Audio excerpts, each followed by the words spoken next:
Welcome everybody to the second meeting of the Morrissey Boulevard Commission. For those of you who don't know me, I'm David Moeller. I'm the Director of Planning at MassDOT, and I represent Secretary Monica Tibbetts-Nutt here, although only for this meeting. She intended to be here and intends to chair all the meetings, but unfortunately her calendar is not always her own and she got called away. Ethan, are we ready to?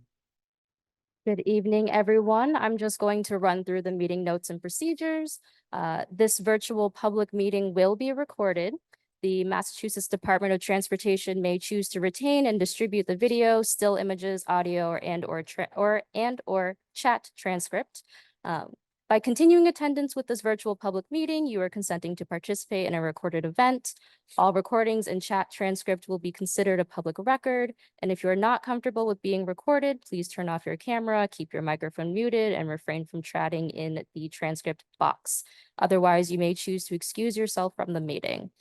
Some other important notes: that your microphone and webcam are automatically disabled upon entering the meeting, and the meeting will be open to questions and answers at the end of the presentation.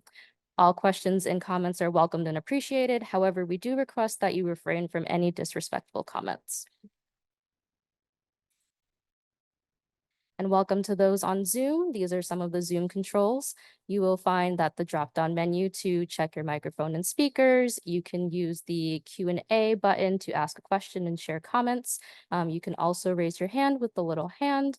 And if you're unable to access internet or having technical problems, you can call into the meeting at 309-205-3325. The webinar ID is 853-4038. 4056. We also do have interpretation services available this evening. You can find the little interpretation button at the bottom of your screen, and you can select the languages that are available.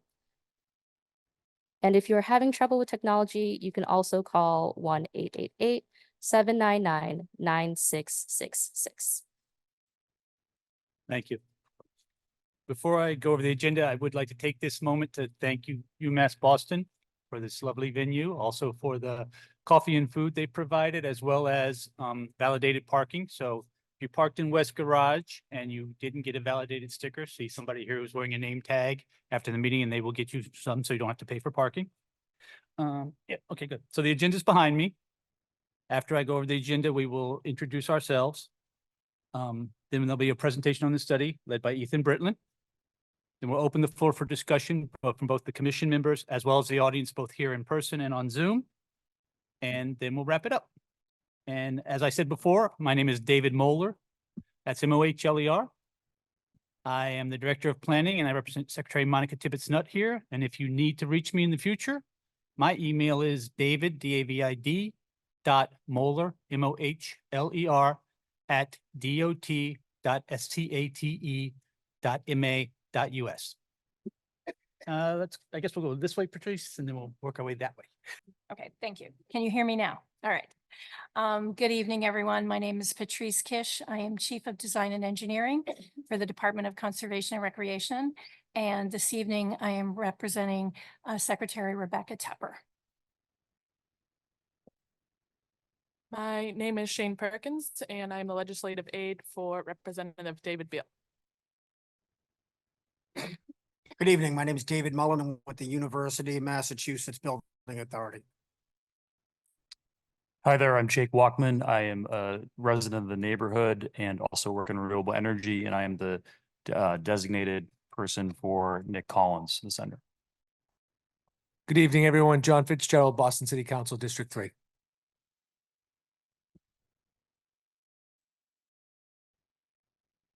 Evening, everyone. Arthur Jefferson, Chief of Planning, City of Boston, and BPDA Director. Good evening, everyone. I'm Chris Oz. I work in the Mayor's Office, and I represent Mayor Michelle Wu. Thank you, David. Thank you, commissioners. So this slide here is the commission goals. I just wanted to throw it up here just to refresh everyone's memory on the purpose of the commission. So improve mobility for all modes, strengthen climate resiliency along the waterfront in Dorchester, develop a comprehensive plan, and ultimately we are going to recommend a plan of action to the legislature. I just wanted to get into the meeting purpose very quickly. So we're going to focus a lot of concepts that primarily look at climate resiliency, solicit feedback from the commission members as well as the public, obtain guidance on what types of mobility solutions that we could implement, and ultimately solicit feedback on our evaluation criteria. And the evaluation criteria is how we look at our alternatives analysis. So I'm going to get into the study presentation. And so this slide is meant to set the stage for the remainder of what we'll be discussing in the presentation and soliciting feedback. First, we want to establish our future conditions, both transportation and climate-based, to plan for the long term. And as part of our alternatives development, we want to show a variety of concepts just to start bouncing it off everyone and getting feedback. And these concepts are intended to improve both mobility while making it resilient to climate change. And then we'll look at our metrics for our alternatives.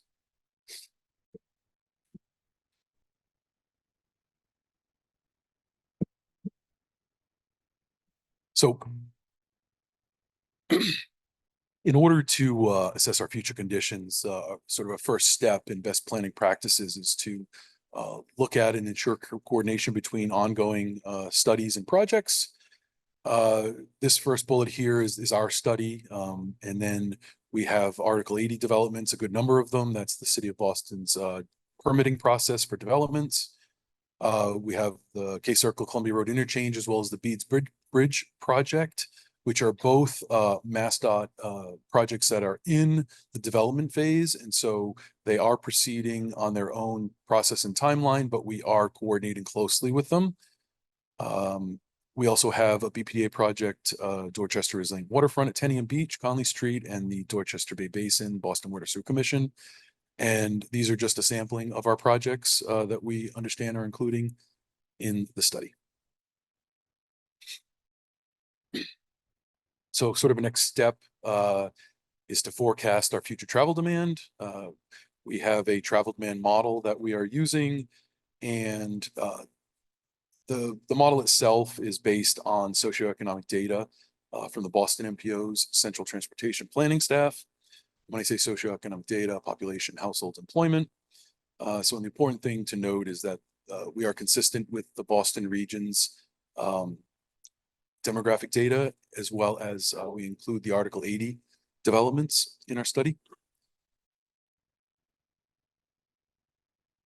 And so digging a little deeper on our model, in order to sort of forecast future demand, again, we have to input socioeconomic data.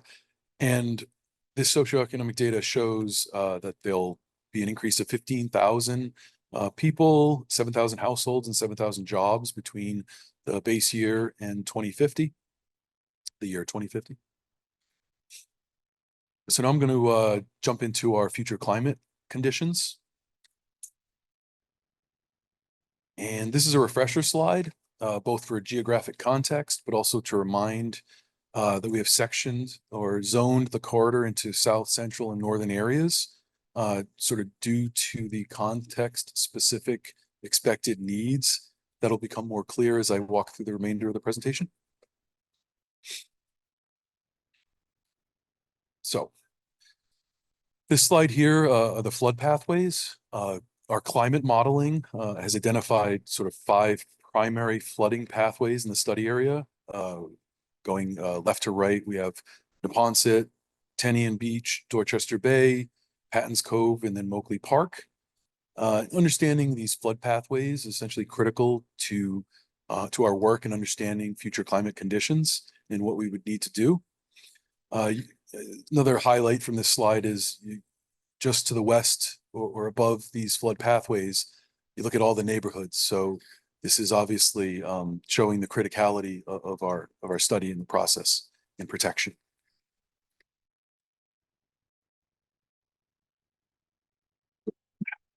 Apologies, having to go through it twice. I'm running out of. So this next slide, in addition to neighborhood impacts, we wanted to overlay the developments that are more proximate to the waterfront, so which also highlights the potential impacts that could come from these flood pathways if nothing were done.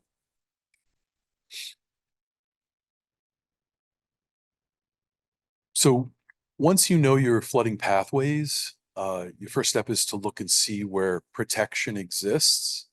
And as shown in the bold black lines, this is where protection currently exists. So the next few slides, I'm going to walk through the progression of sort of resiliency preparedness. So building upon where protection exists, there are a number of projects that are either in progress or planned that indirectly or directly provide protection, either directly on the waterfront or inland-based shore solutions. And so you can see there are there's some water storage improvements, there are some parks, and there are other resiliency projects, environmental projects that are going on. So moving on to the next slide. This is where planned flood protection is. Essentially, it's either in progress or pipeline. And so moving on to, once you have your existing, your planned, then you need to look for what your gaps are in the protection. And so one of those metrics that we look at are design flood elevation. You'll see here and throughout the remainder of the presentation, it's an acronym we throw around a lot. It is we call it DFE. And essentially there are two primary years that a lot of we use this in the planning field, but also for climate resiliency, the year 2050 and the year 2070, medium and long term. And if you look at the graphic, essentially shows where the water level would be and in 2050 and where it would where it's expected to be in 2070. So digging a little bit deeper on what design flood elevation is, it's essentially it's layered, but it's we use the Massachusetts Coast Flood Risk Model to first establish what our future climate conditions are going to be. And the DFE is actually layered. So essentially it's the first layer is sea level rise, which is the expected bathtub effect, it's called. Essentially what the sea is expected to just raise up above what it is now. Then on top of that is the storm surge and wave crest. So these aren't just sitting water. These are movements of water, so hydrological conditions. And we have predicated all this on a 1% annual chance flood, which is translated, it's the 100-year storm. And what that means to somebody that's not a climate planner or a transportation planner, it means that we've planned for a more severe event to be conservative. And when I say conservative, I say build more protection for those storm events that will happen once every 100 years.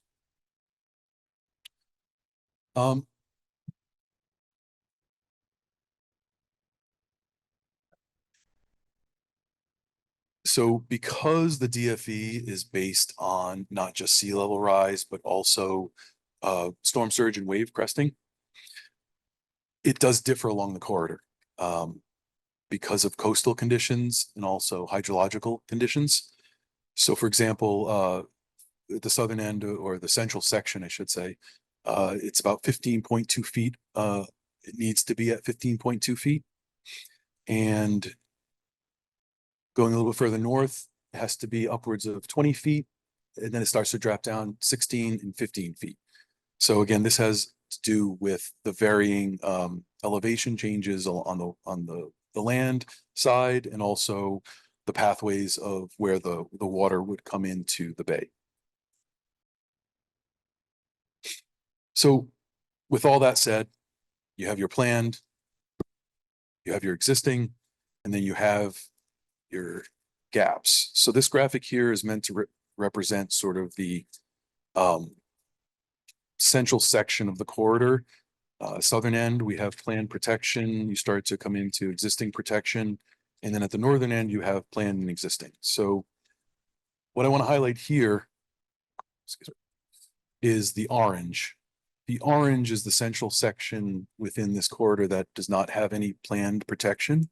So that's essentially what we need to focus on from a study standpoint. And there's a gradient there in terms of the elevation change needed, but that's the piece along the Beads Bridge area up to Patton's Cove.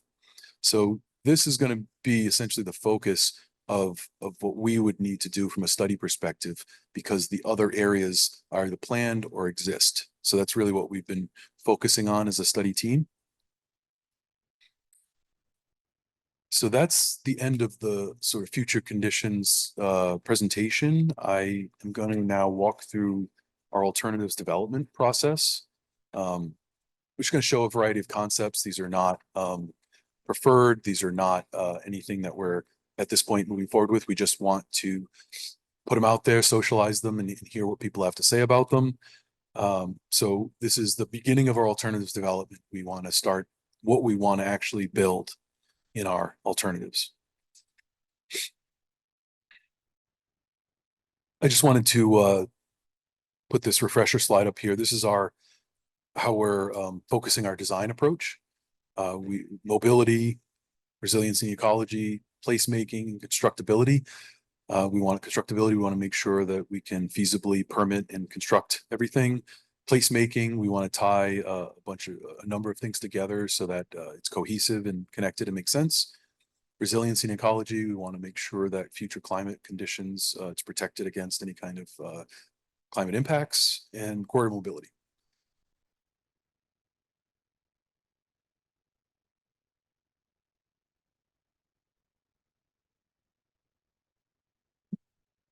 So this slide here was meant to show how we zoned our corridor, and we essentially have three zones. We have the southern, the central, and the northern.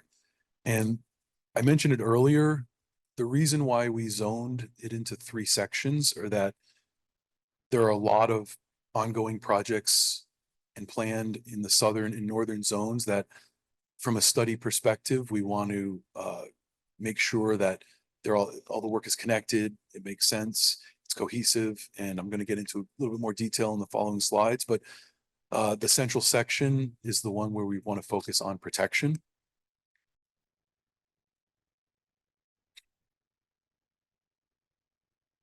So for protection, from an infrastructural standpoint, there's just protection on the left side. And then there's protection with placemaking for the central area. Sometimes it makes more sense to just provide protection. Other times it makes more sense to balance it further to placemaking. It really depends on context, on area, and right of way and space and permitting.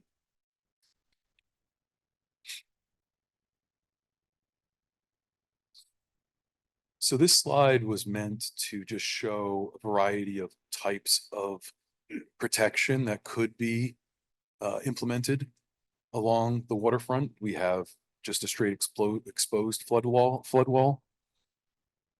could bury the flood wall and put a berm over it, or we just have a levee. And there are also other types of deployable flood barriers that can be open and closed as needed. These are fairly common with hurricane barriers, if anyone has seen them. And so this slide, there are a lot of coastal based, so shoreline based solutions. It's not just a barrier, it's a way to both make it usable, but also sort of rejuvenate the environmental waterfront. And it also can help with erosion control and other slow flooding and also receding and resiliency. Okay, so central section. I've talked about the central section a few times and wanted to dig a little deeper. And the DFE differs throughout the corridor. Again, design flood elevation, primarily because of existing elevation and also wave action and flooding pathways. So for the next 6 slides, which coincides with the 6 sections. Just on that last piece, you delve into that a little bit. So are you saying that the projected DFE height is basically the same, but existing conditions require the different height? And can you get into what you know, hydrostatic Understood. or Sure. issues might lead into a higher base for each piece. I can definitely answer the question in that the DFEs that we are showing are what the elevation needs to be, not what it currently is. So there is another slide that shows the elevation difference needed. So we can have, we can circle back on that. And we also have our subject matter experts from the consultant team that can come up and answer more detailed questions that I'm not, I don't have the ability to.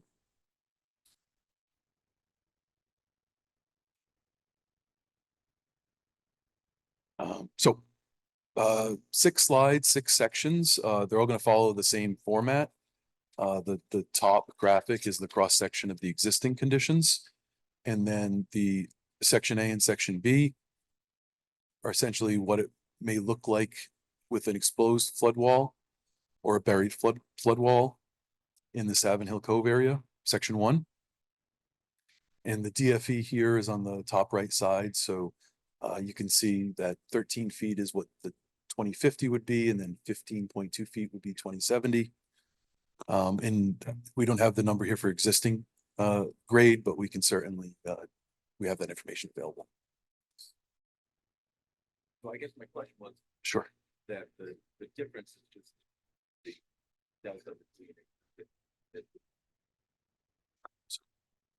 Size. Right, it's 30, 15, 20,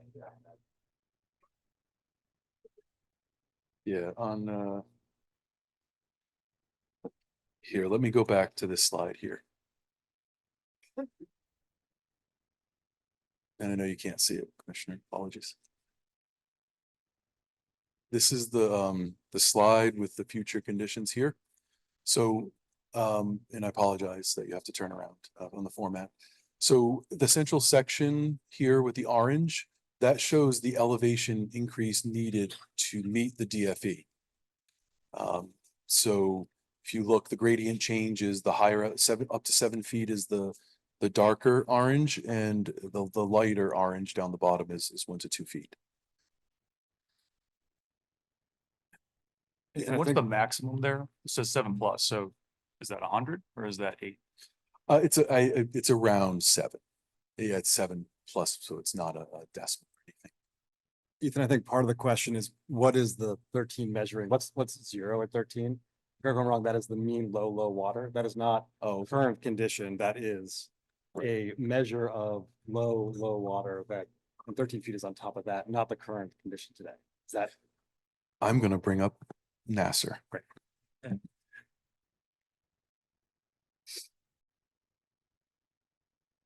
Thank you. Nasser Brahim from Woodsville Group, a senior climate resiliency specialist. So I think your question is, why does so the DFE is the elevation, right?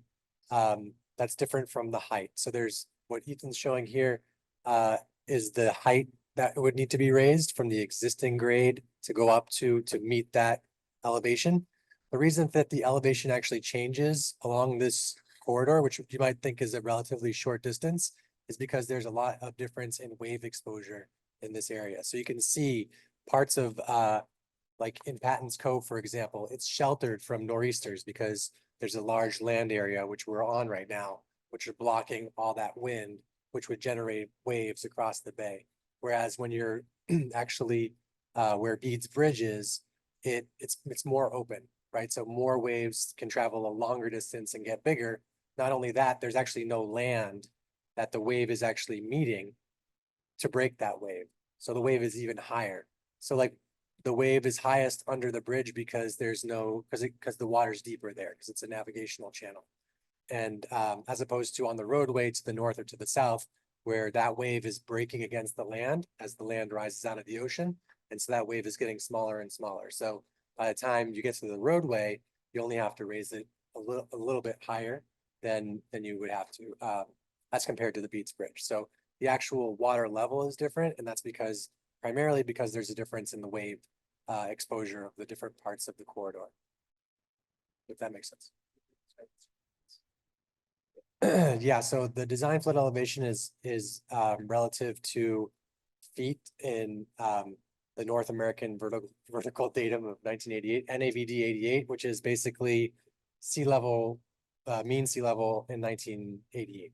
So it's a standard that's used on FEMA maps, for example. So if you look at a FEMA map and you see the base flood elevation, the BFE is 10, that's also at the same, using the same zero as the numbers that we're talking about here as a reference point. But transportation infrastructure, homes, et cetera, are often referencing that zero, that same zero data. It's not Boston City based, but we could easily do that conversion as well. Does that answer your question?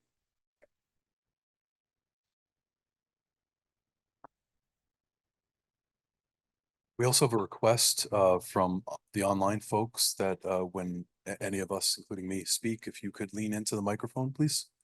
They're having trouble hearing us. Okay. So I was sort of socializing on our focus of design approach, and then our project definition zones, infrastructure versus placemaking. So I was getting into the cross sections. So here's the Savin Hill Cove, which I already touched on. My bad.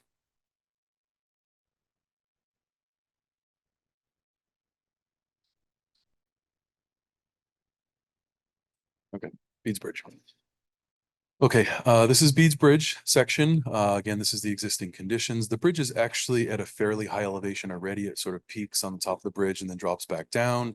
But there still would need to be, from sort of design standards, there would need to be an elevation difference for the Beads Bridge. And we are coordinating closely with the folks at DOT that are running the project development process for this.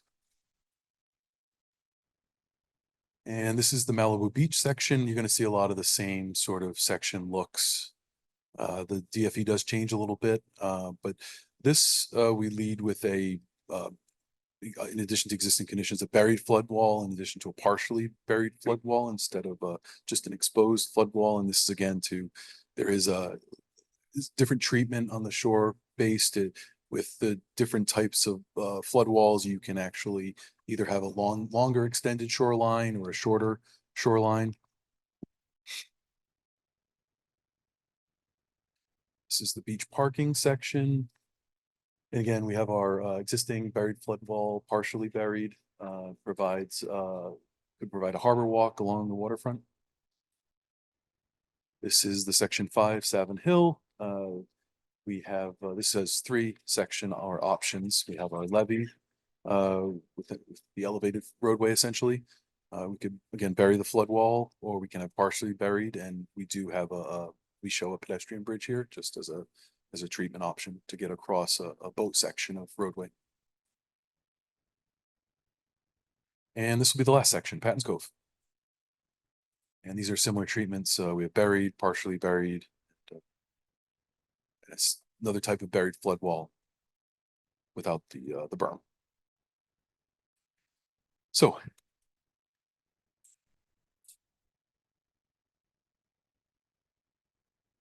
shifting to the northern and southern zones. So again, these 2 zones, either protection exists, protection is planned. So because of all the ongoing work, we essentially want to integrate all this work so that there is a sense of placemaking. So we want to ensure that the work done is not being done in a disjointed way. It makes sense. It's cohesive. And so from the northern and southern zones for placemaking, we want to integrate.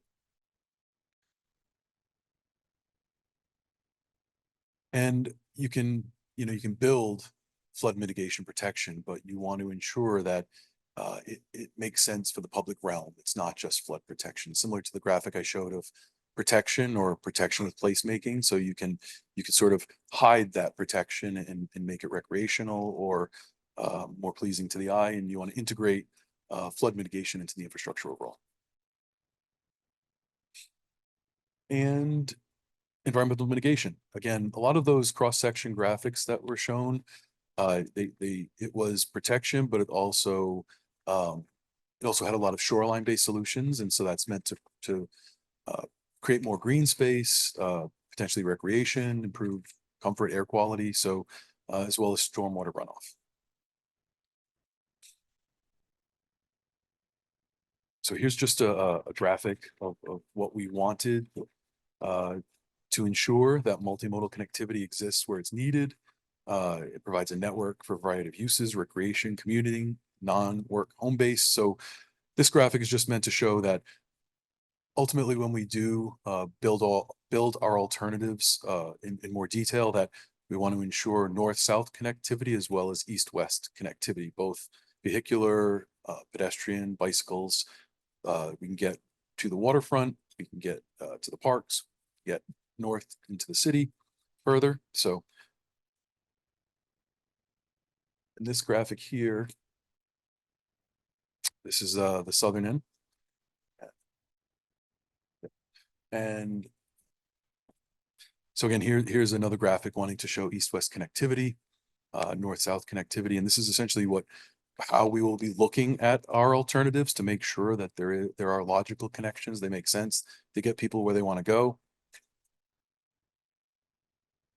And our last piece of our presentation is the evaluation criteria. And this is essentially after we develop alternatives, we have to analyze them. And when we say analyze them, we have to look at the impacts, benefits, the pros and cons. And so as we look at what we develop and analyze, we have to have metrics. And so the evaluation criteria are our metrics.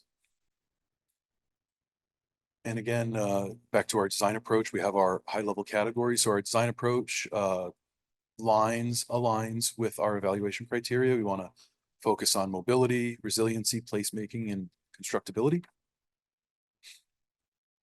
So here's a bulleted list of essentially, as we move forward in our alternatives analysis, these are things that we are going to be looking at. And I'm not just going to read off the bullets, but essentially we want to look at a variety of both vehicular, but also healthy modes, pedestrian level of comfort, bicycle level of stress, things like that, transit gaps, pedestrian gaps. And so we want to ensure mobility for all modes in the corridor. Resilience and ecology. So obviously we need to know if there are any impacts to what we're doing, protection for coastal flooding, as well as stormwater events, wave mitigation. And one thing that doesn't necessarily get talked about a lot, but impervious surface area. The more pervious surface area, it could be heat islands, more runoff occurs. So whenever you can create more impervious surface, the better. Placemaking. So again, kind of circling back, ensuring that sort of hard infrastructure meets the public realm so that placemaking makes sense. Visual effects, consistency with all of our plans going on out there. Will there be any neighborhood disruption? Try to sort of quantify that. And access and also heat island effects back to impervious area. And constructability. We obviously want to figure out what these alternatives may cost, but from when we say constructability, a lot of people use the term feasibility, but when we look at constructability, there's sometimes things can't be permitted. Like no matter, even if you really want something, it just can't be permitted. So we have to look closely at what we can do within the confines of local, state, and federal regulations. We also want to figure out what our long-term maintenance costs might be. Oftentimes there's decisions on whether or not we should put something in because it might be more to maintain. And then back to the environmental permitting complexity. This is our schedule. We're now in the first winter meeting.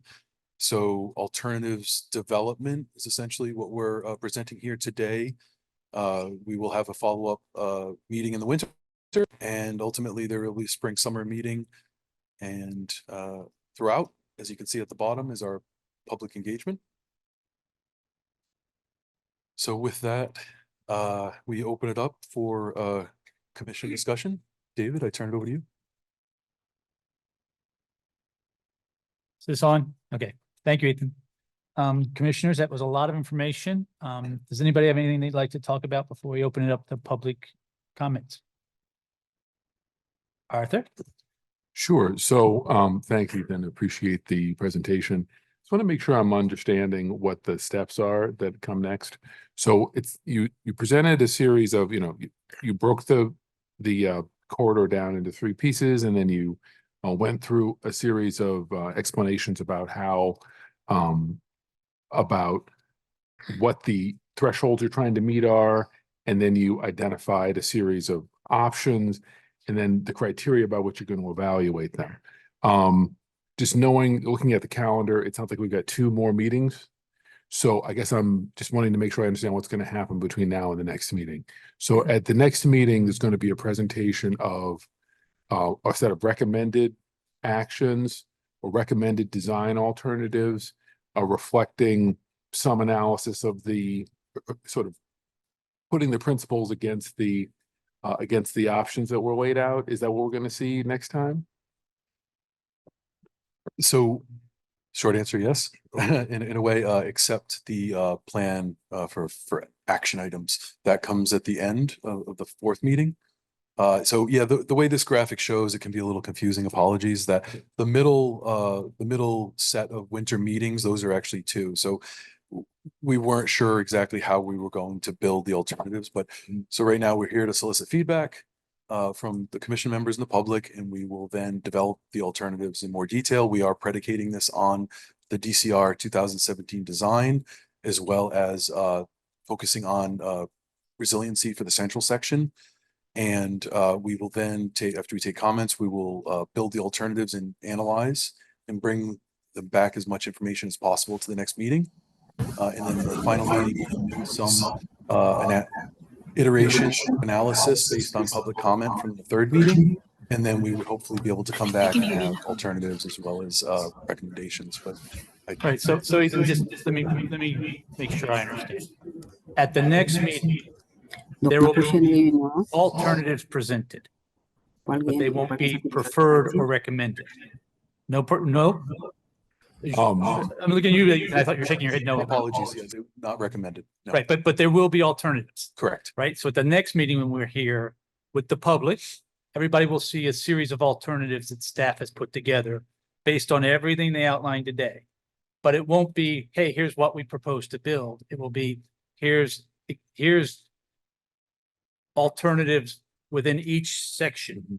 And then the public and the commission will discuss. Then they'll go off based on that discussion. And then they will come back at the final meeting and say, these are the recommended alternatives. We'll have one final discussion. If the commission agrees with those recommended alternatives, that will be what's filed to the legislature. So knowing how much, you showed 3 sections with a subdivision in each section, knowing how much detail there is there, I guess I guess maybe putting my cards on the table, I'm really interested in having a recommendation we can all stand behind, including the neighborhood, and move this in June with a huge amount of enthusiasm and get the resources we need to make these changes. So I'm really just wanting to make sure, like, Ethan and Dave, I would love for you to recommend something that sort of is according to your guidelines, maybe even recommend the top 3 based on, because I just want us to have something, even if we have a really exciting meeting next time. I just want to get to the final meeting and have a parade out of here into the legislature to get the money to do this. So again, I want you to feel free to be really direct about what you think should happen. I feel like Dorchester residents and the people here will give you lots of push and pull, but I think mostly we want to get there and build this. Yeah. I think that push and pull is the part, right? Okay. So we're trying to walk a fine line between, hey, we're MassDOT, this is what we want to do. We would say for you, you might say to you. Okay. So They say it to me all the time. right. So I know. So we are trying to bring back alternatives, not alternative, right? At the next meeting, we want people to have some sense of, we could go this way or we could go that way. here's the benefits and the drawbacks of this way. Here's the benefits and the drawbacks of this way. Here's what this costs. Here's what that costs. What do you think? You know, it's your neighborhood, right? It for my purposes, it's not even MassDOT's road, right? It's your neighborhood. It's DCR's road. What does everybody think? But yes, we are on a path, a very quick and in June, we are all agreed as commission members, I think, that we want to have something that the community supports, that we can take to the legislature and say, you asked us to do this outreach and do this process. Here's what we'd like to build. Here's what it costs. I think we're all on the same page there, I think. If I could add just a Yes, please, second, Councilor. Director Jemison. First of all, thank you very much for the presentation. But I just know in terms of speeding up and getting to the meat of what this project is, and the timeline that's laid out, right? I have constituents that go through a longer timeline to get a back deck put on their house, right? And so there's sort of there is a concern to me about the brevity of this, but also it's that much more important that we get it right. And knowing that, I mean, I saw some alternatives proposed when, buried walls and et cetera. So I just want to second Arthur in sort of getting to that meat and potatoes of it, because there's a lot that's going to have to go into that detail. And I don't want one long 9-hour meeting to have to flush that out. It may need more than that. So I'd love to try and do that before the 4th meeting. Yeah, and so again, we are committed to being done in June. But if being done in June means it's not well done, then we will explain to the legislature why we're late, right? So we don't want there to be any sense that we're not all moving forward to be done in June. But if we're out here at the next meeting and and then we come out to the meeting in June and people are like, yeah, we're still not ready. We're not going to, just in order to meet the deadline, say, well, I'm sorry, we're done. No, Okay. understood. And I understand the importance of getting this done sooner than later. It's not an issue that we can wait very long on. So I do appreciate that effort. Thank you. Yep. Could I say, first of all, I'm really glad this is a public process. This commission exists. I think that we're going to hear a lot from the community. I'm really interested to hear what they have to say about this. I think that to get this right, we have to deal with a bunch of really tough constraints, frankly, and we can be creative to turn those into opportunities. And what I'd like to see in the next meeting is not only the road, but also how that intersects, especially with the placemaking around the central area, and more content, frankly, from DCR about what it's going to be like to be in that park, or what it's going to be like to be on the shoreline. And I don't know if it's possible, but a visualization as well from end to end of what this will look like, because it's kind of hard when you're looking at slices to think, what is it going to be like? We're basically building a kind of a big wall, right? What is that going to feel like? Are there other options to doing that? Other commission members, before we open up to the public? I guess my strong preference would be for a buried flood wall or larger levee, and against an exposed flood wall that would basically just, obviously aesthetically, but also, physically cut off the general public from the ocean, which is one of the main concerns that I have personally, and that I've heard from constituents on. Thank you. I'm with the representative on, on that kind of option as well, wherever we can have those earthen approaches that allow us to not have walls, but sort of create, there's lots of great words for this that I would normally be saying in public meetings that are not coming out of my mouth right now, but all the options to create the elements that Representative Hunt was speaking to are of great interest to us. All right, Ethan, now I think we're going to pivot to taking public comments, but I want to level set.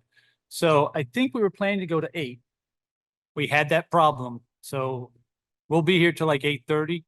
If people want to keep talking till 8:30, okay, we're going to give everybody like the extra half hour. Ethan, you're going to manage the calling on people from the audience who've signed up. Correct. And then we're going to call on people from Zoom who've signed up somehow on Zoom. So we will call on people that have signed up first, then folks online virtually that have submitted a written comment in the chat box. And then we will also people that raise their hand that want to speak live virtually. Okay. So if anybody hasn't signed up and wants to speak, where are the sign up sheets? So they've got their hands up. If for some reason you didn't know you were supposed to sign up, please go sign up and we will make sure you get called on. All right, Ethan, you can go.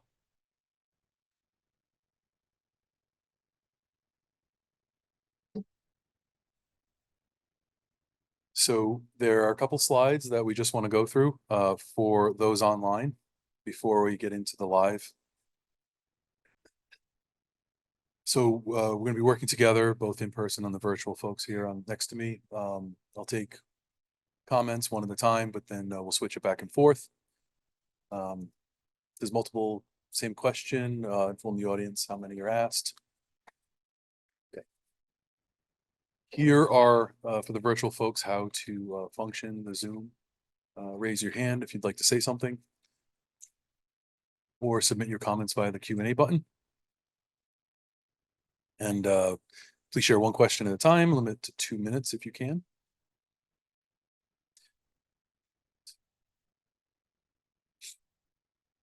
So this is for the in-person folks. Use the microphone provided here at the podium in the middle. Please state your name before each question and comment for the record, because this is being recorded and transcribed. Again, please share one question and limit to 2 minutes.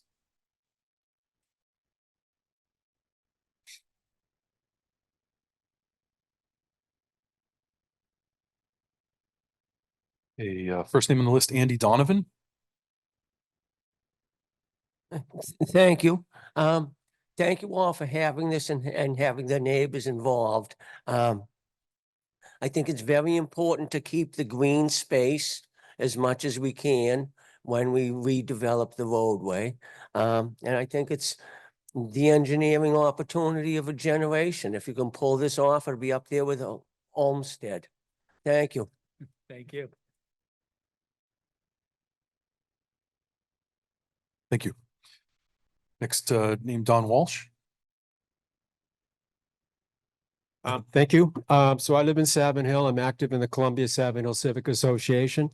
My first point is that I would request that this commission take responsibility, take the lead for organizing all of us who live, work, go to school, commute from here. It really bothers me personally that there are institutions and organizations that kind of refuse to work with each other. At least they don't want to work the civics. It makes no sense. We're all going to be stuck in the same traffic mess. So if we could get everybody, and I ask you, because I've asked other people, and no one's doing it. So let me ask you as a commission, if you would take the lead and say we want, you know, the academic institutions, the academics, the schools, the institutions, the housing, the civic associations and the developments going in there, pull us all together, get us to work. And the simple reason for this, which is going to be very obvious, is the fix or the improvement to the infrastructure is going to take millions and millions of dollars. And we have to give Dan Hunt and Nick Collins a ton of support to get Maura Healy to put the money in necessary to fix it. And if we can petition the state with an organized effort of the different interest group, and we have a lot better chance of getting it than if it's just the Columbia Savin Hill Civic Association can ask for money. So I asked the commission if you'd put that high in your agenda to, you know, to sort of get the organization, which is absolutely necessary, and it's in all of our interests. Thank you. Thank you. Next, Irene Fazio. Hello. Thanks, guys. I know this is complicated what you guys have to do. So my name's Irene Fazio. Quick question. You're raising this about 8 to 15 feet, and this is for the SMEs. So we live in Savin Hill. It's a hill. And now we've got 93 on the right. We've got the boulevard. Now you're going to raise it. So has there going to be anything about emissions? Because now the emissions are going to be more parallel to our breathing. And that is going to affect us all. Right now, it's lower. So my question is, in some of the designs, is there any thinking about like dredging it? Because over, what is it, 50, 60, 100 years, sediment, leaves, things go in the water. It used to be deeper.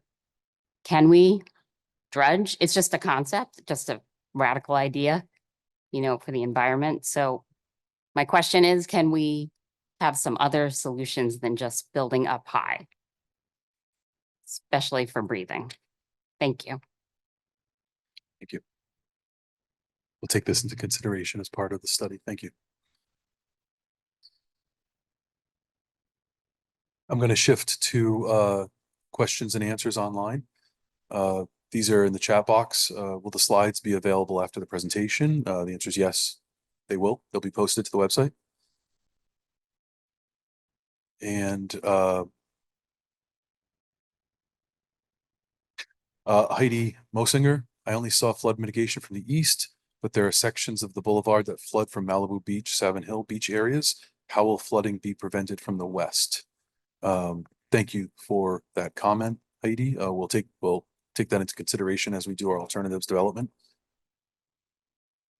Sorry, just to get clarity on that now, wouldn't that be handled by the tide gate underneath the bridge? Or is I mean, that kind of was left kind of vague what that does. Could someone explain that?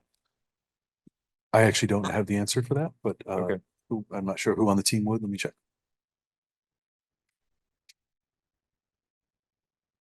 Could you provide more detail on the question so that So I can answer? I'm not an engineer, but looking at your plan, based on a minute of looking at it, it would come through, you know, from the west because it was in the basin. So the tide gate, I assume, would prevent that. Can you explain a little bit more about how that would work? My name is Casey Harden. I'm from the consulting firm AETOM, working for the commission and the various members from the city and the state here. So the idea to address this question that is essentially, you know, Morrissey mainly faces flooding from the east, the bay side. The question seems to be, well, with the cove, you know, what are we doing to prevent flooding from entering the cove and coming around from the Malibu Beach side? And so one of the commission members brought up, there is a long-term plan to put what's called a tide gate under the Beads Bridge, which would essentially block off that flooding mechanism to prevent those high volume floodwaters from entering below the Beads Bridge and wrapping around from the other side. So I think the idea is to prevent flooding from entering the Dorchester Cove itself so that it won't wrap around back from Morrissey on the other side.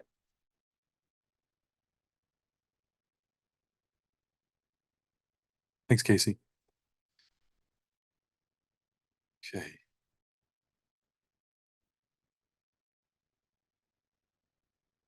Will traffic issues be discussed? And Elward. That will be included as part of the final report. And so now we're Well, going. wait a minute, but that's not the only answer. Right? Presumably, when we discuss alternatives, we will discuss what each alternative does for traffic, as well as what each alternative does for placemaking, as well as what each alternative does for environmental mitigation and flood mitigation, right? My apologies, you're correct. I was actually referring to the existing conditions. My Yeah. apologies. They're referring to the alternatives. I think the question is about when are we going to talk about, you know, if one of the alternatives takes lanes, when are we going to talk about where that traffic goes and what does that do? My apologies. No worries. Okay.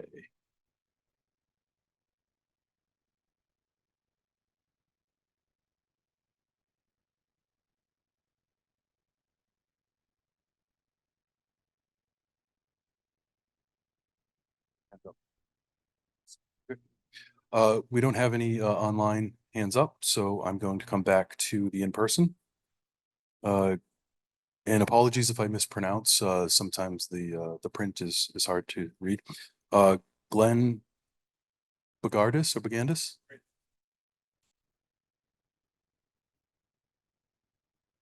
Well, thank you. I'm just a person who's lived in the neighborhood for about 10 years. I'm glad to be able to sit in on this meeting and see the updates on this project, because I think just as a person living here, it's cool to like feel like there's a lot of potential, like whoever said earlier, that this could be a real slam dunk. I think it's true.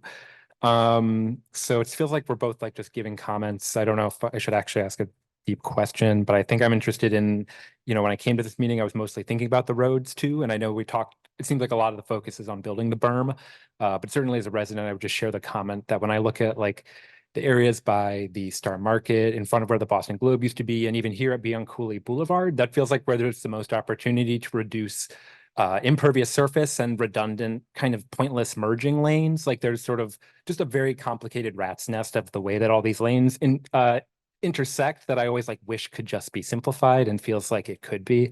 And that would like achieve so many of the objectives it seems like you talked about in the meeting of the impervious surfaces, less heat island effect, and actually maybe even simplifying traffic for everyone by having less kind of merges. So that seemed really cool. And just on the graphics you provided, I had the feeling looking at them, if you're thinking of this feedback, that the berms seem really popular and that just like when I've seen them elsewhere, whenever they can be designed so that the inward facing side of it is more shallowly sloped, it looks better rather than looking like sort of a bunch of people kind of up on a wall. So I'm sure like, you know, in those designs, making sure there's enough sort of like of a backdrop with the road. So yeah, it doesn't end up looking kind of like an earthen wall instead.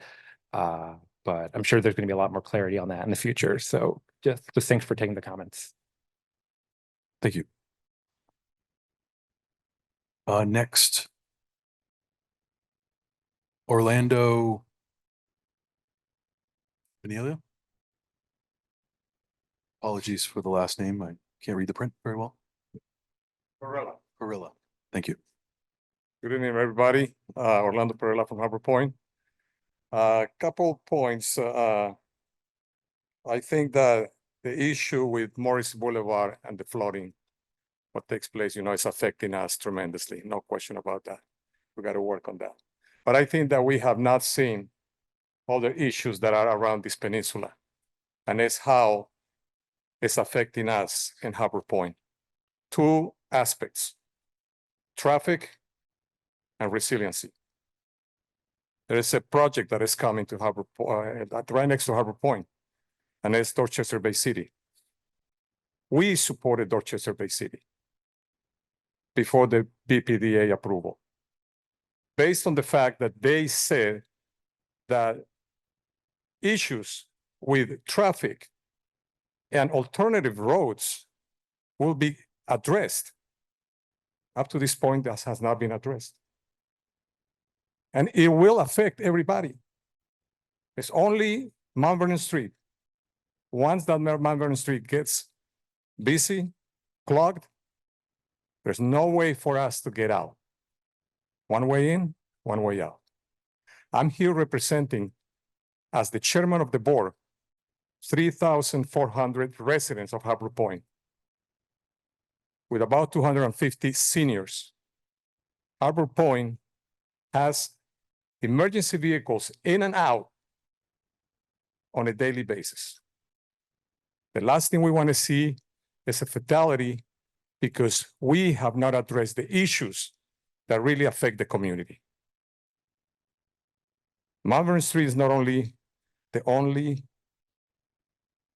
road for us. There's another one, and I want to bring to your attention, is the access to Day Boulevard through a road that is right next to the Massachusetts Police Barracks, right there.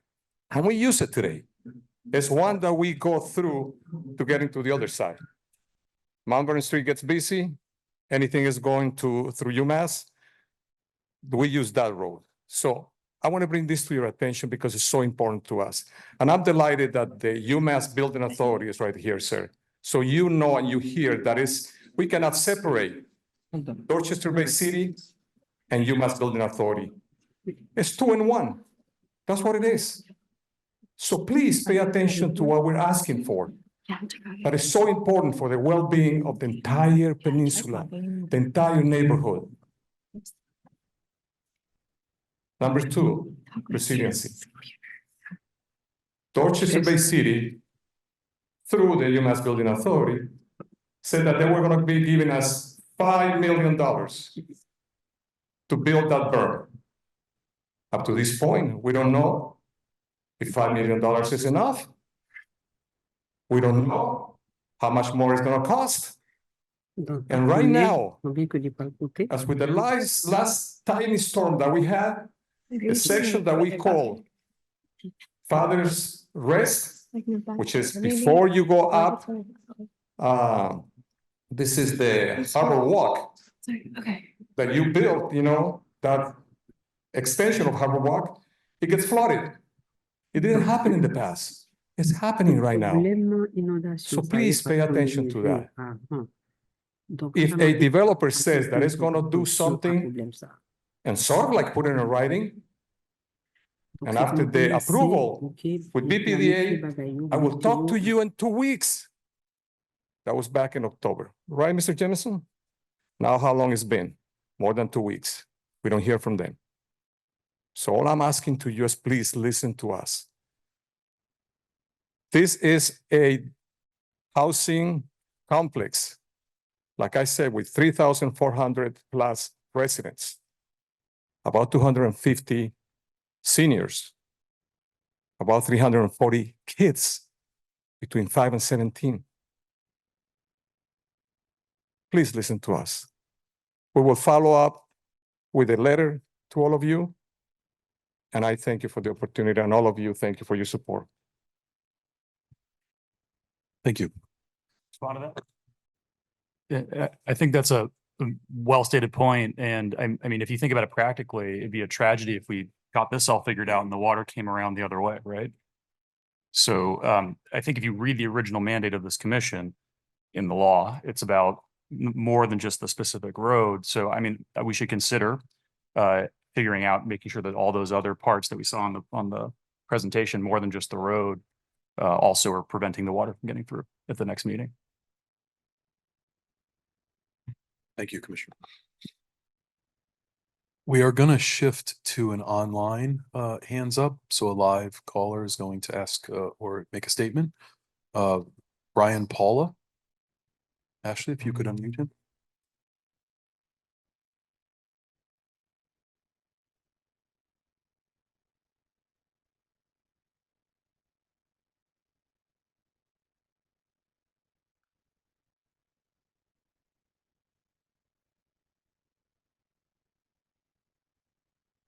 Brian, if you're online and would like to say something.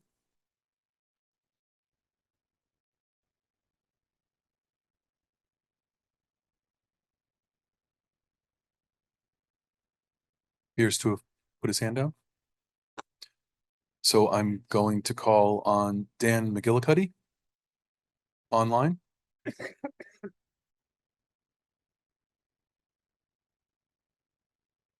Dan, you're unmuted.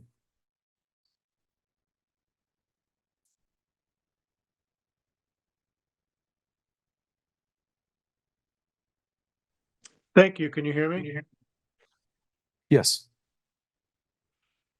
Great, thank you. I just wanted, I'm unclear. There seems to be an awful lot of things that we haven't been presented with yet, like details like traffic lights and how many lanes are going to be on the road and bike lanes and traffic implications. But yet it seems like there's only 1 or 2 more meetings before you consider this complete and you go to the legislature. So if you could just, I'm sure I'm missing something somewhere. So could someone maybe flesh out the timeline a little bit more? Because as it seems to me right now, if you want to go to the call this done and go to the legislature in June, I think we're about a million miles away from that point. Thank you. Thank you, Dan. I'll field that question. So study process, part of our process is to come out and speak to the public about alternatives development as well as the commission. We don't want to just do our alternatives in a vacuum. So we've actually been working on a lot of the background work. And so we understand we have to move fast. So today's meeting was meant to show a lot of the alternatives development treatments, things that we want to hear from that can differ within the alternatives development. So while we're only showing very high level treatments and cross sections, That's because we wanted to hear feedback on that type of information. We actually have a lot of our background work that has been rolling for a while, so we understand we're on a tight timeline. We're really trying to get this done in short order because we understand the implications of climate change and all the developments going on. And so we also have a legislative deadline. So while it looks like we are in the very early stages, what we're showing is just meant to be able to solicit feedback so we can actually go back and create some of this work that that you're asking for. And so the next meeting would be looking at things like actual overhead cross sections, not just side views that would look like they made more sense, and also graphics and other things. So I can understand how this looks like and how we would meet June, but we've been working on this for a little while now. So bear with us, please. Yeah, so Ethan, yes, excellent. I will again state for the record that June is the statutory deadline. If we're out here in the public and the public says we can't get to June, we won't be bound by June. Okay? So we're working towards June. We want June. We believe June is doable. But if we come out here and the public says to us, no, we need more time, we will take more time. Okay? Again, committed to June, want to get to June, need to move this forward and start working on a real solution. But we won't move it forward to June just to meet a deadline if the public isn't ready for us to go forward. Okay, so if it, again, also, it's easy for me to say because I'm actually not on the commission. I'm just here today. But if it takes more than 2 meetings, we'll have more than 2 meetings, okay? We built our schedule on let's get to June. But again, if we can't get to June, we just won't get to June. And we at MassDOT will take responsibility to explain to the legislature why we couldn't get to June. Okay? I think in addition to that, and Don, this sort of goes to your ask about more meat gathering, folks. I think potentially after the 3rd meeting where we really have the meat and potatoes presented to us, I think it would be ideal to even if it's not a commission meeting, that we do a side meeting where we gather the folks and we can sort of go over the alternatives presented and at least provide feedback in a group setting that way. And the folks on the commission that will attend that meeting can then take it back, and that'll make that 4th meeting that much more productive. Right. So I'll work on setting that up as well. I would just say that the purpose when Senator Collins, Representative Beal, myself put forward the commission was to bring the various parties together and engage the public, which is what's happening. As far as the funding side of the ledger, that doesn't necessarily come through the legislature in a budget process. That is something that has to get into Governor Healy's 5-year capital plan, which we discussed a little bit last time. But I believe that the Secretary of Transportation and DCR had committed putting forward some of the initial study money in their initial capital plan, which is due out anytime now. But once there is a report that goes to the legislature in June, once we get to a place that's agreed upon, it would come into the governor that would then put money into DCR's capital plan or MassDOT's.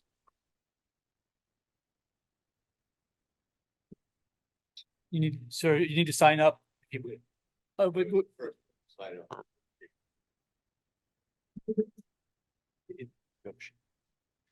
is it time to? It's time. John Rich. Thank you. We were not intentionally ignoring you. Thank you. No, there were 2 sheets, so it wasn't meant to. Yeah, whatever. Okay.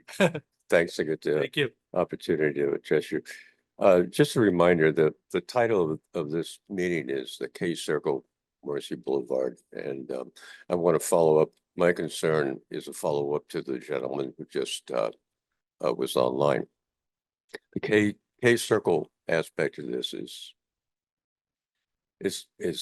a looming aspect of it. And if it's not done right, it's going to be horrible to live here.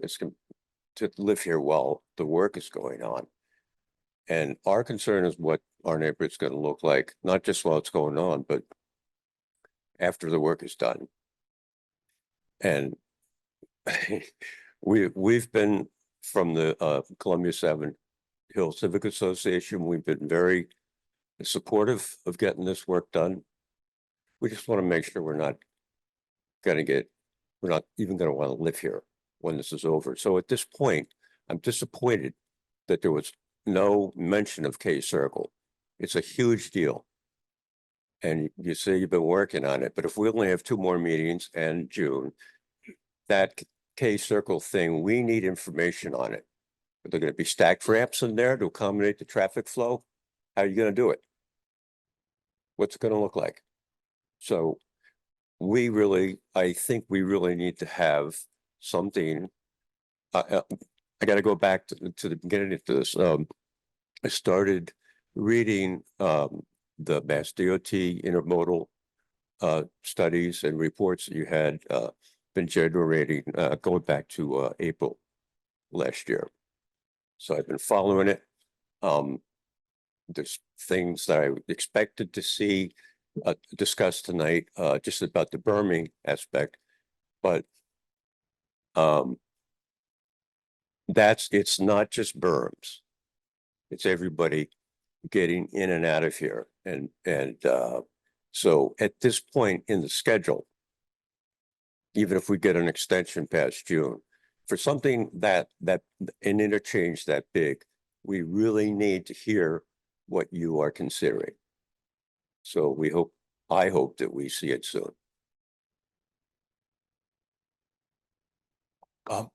So just to be clear, and I had mentioned this earlier in the presentation, the Columbia Road K Circle area is a separate project. It's actually already been initiated, so it's actually ahead of us a little bit. So it's we're coordinating closely with it. So the work itself is being done by a separate process. I just want to be clear. So when we do bring any information next time, it will be from their process. So we will hope to show something. Is it published right now that we can look at it? So no, Ethan, I'll help you. So yes, it's a different process there. But we are MassDOT. So we will get them here. Okay. So we will get them here. We will get people in this room connected with them. MassDOT has a project design process where they go out for 25% design review, right? They're not at 25% design review yet. At some point, there will be a public hearing where they will present their 25% design plans. But, we all work for the secretary. We can get them here. We will figure that part out. Okay. I'd love to see it. Yep, no worries. Thank you. Yeah, I know, Ethan, you're not allowed to say that. I appreciate the help.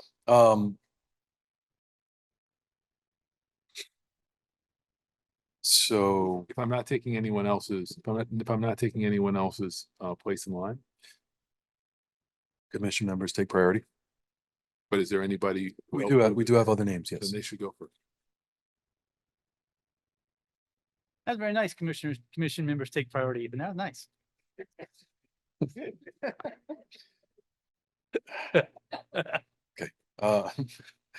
Bill Walzak.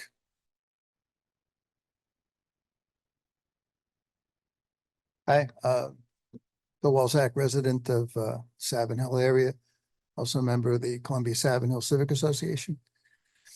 Going to speak just a little bit about your plans that, integrate all those things that you talked about, the Article 80 and the, Beads Bridge, all the different projects that are going on. One of the problems with that is that your Article 80 numbers are basically what's currently in Article 80.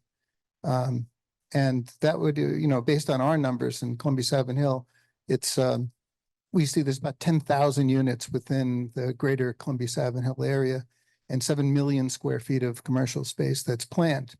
The problem is that neglects the fact that there are 20 acres of land in the Columbia Savin Hill area that have no plan yet. And they're mostly, former industrial lands and stuff like that. And so if we're not going to be taking into consideration the notion that, we're using data from 2023 to plan 2050, which makes no sense. We ought to be thinking long-term, both of terms of what's happening to the environment as well as what's going to happen to our neighborhoods. But we don't have that because we don't have a comprehensive plan on how all of that area is going to be looking for, over the next, say, 10 years, let alone 20 or 30 years. And so I want to renew my request from the Columbia Savin Hill Civic Association that we need comprehensive planning in our neighborhood if we're going to have any clue as to how all of this stuff is going to work together, whether it's the Beeds Bridge, Morrissey Boulevard, Dorchester Avenue, God help us.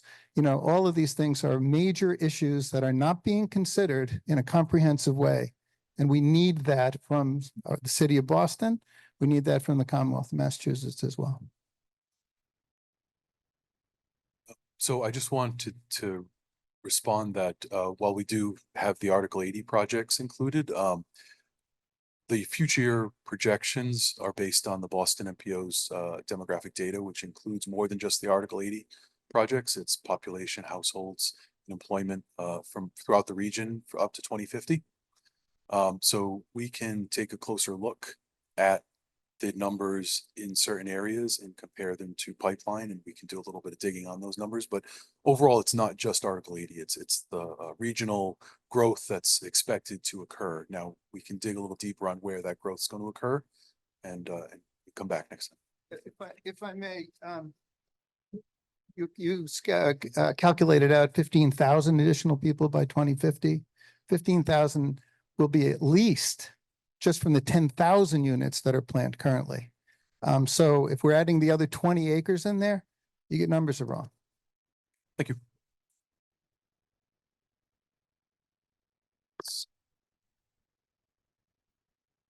Ben Wetherill.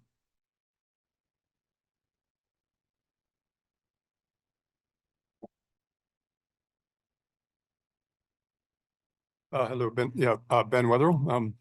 I'm actually a resident of West Roxbury, but I'm a graduate of UMass Boston and a frequent user of the Harbor Walk and a frequent user of the harbor.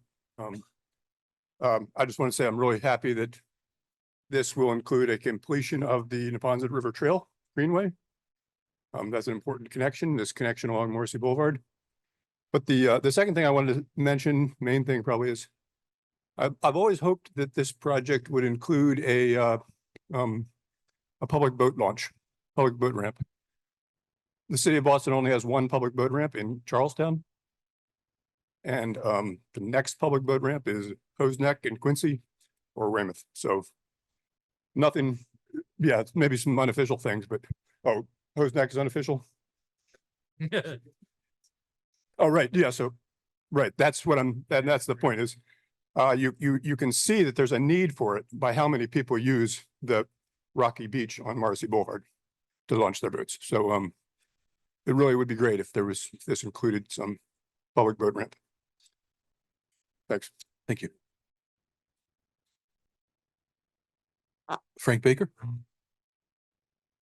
Thank you. Thank you, everybody, for your time. I wanted to echo a little bit of what, I forgot what your name was, John. If we're not going to talk about Kosciuszko Circle, I think we need to come up with a plan because, quite frankly, this is all good, but I come from a neighborhood that when the state came in and did the Southeast Expressway, we basically got a wall. So down off of Crescent Ave is blocked from all this potentially nice things are going to happen in the next 20 years or whatever. I'm glad we're talking about the resiliency, but that's also bringing everything up. I'm not saying anything in terms of connections. I'm not saying anything in terms of traffic flow.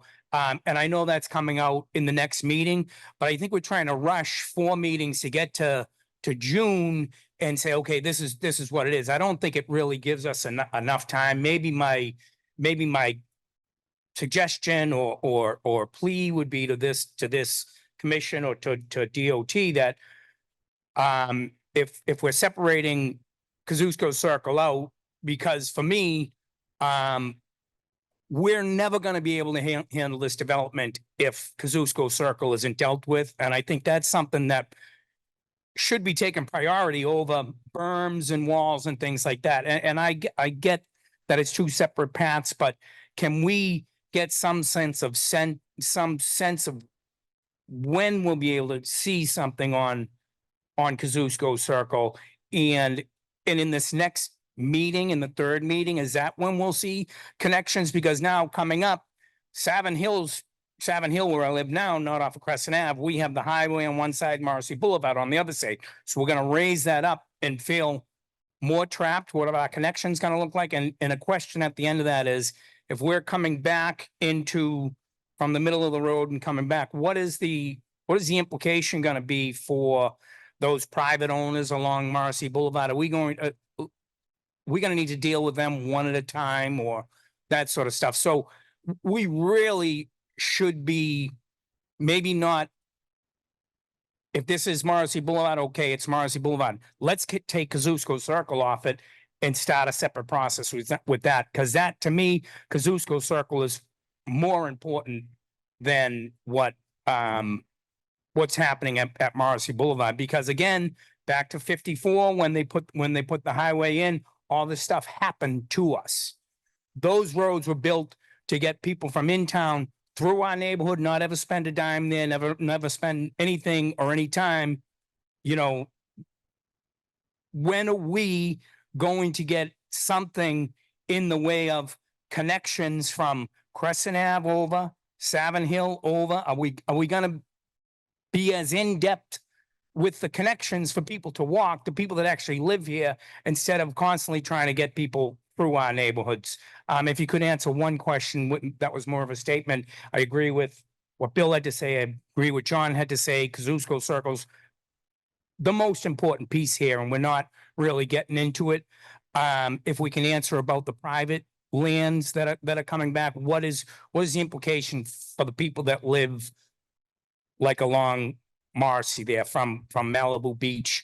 There's a whole string of private homes that are there, and even the Globe. What is the Globe going to need to do? Those sorts of things. What does that look like? That's the stage of the analysis. That's something we still have to do. But we have to hear feedback on the development side so that we can better bake the alternatives, so that we can actually look at the analysis impacts to homeowners. So are we looking to come up with what we do for resiliency first, and then everything else kind of falls off of that, or tails in behind that? Because of the elevations? Is it elevations first before we can figure out connections and before we can figure out placemaking and those things? So I think it all comes together. I think we wanted to hear from the commission members and the public on the climate resiliency treatments, because those are more or less known to a lot of people. From a sort of an engineering standpoint, we sort of know what we should be developing for alternatives to be able to then bring to the public. Like, that's something that we do as engineers and planners. But so the climate side of things is fairly new to a lot of people. So that's why we were leading with it. But ultimately the process is to develop it and analyze all together, both climate and transportation side. And the large development teams invited to these? Because they should, I don't see any of them here. They should be here. They should know what's going on, and they should be part of the design. They should be part of these conversations, because it's billions and billions of dollars going over there, and they should be in the mix here, I think. Thank you. Thank you. I'm going to take a few online chat box questions. Is there funding? Sorry, Heidi Mosinger. Is there funding to execute the plans once they are complete? Short answer is not yet. We're in still the planning stage. Typically funding isn't secured until it's further along in design, but the longer answer is there was bond bill funding, but that is the ability to borrow, not secured funding for Morrissey.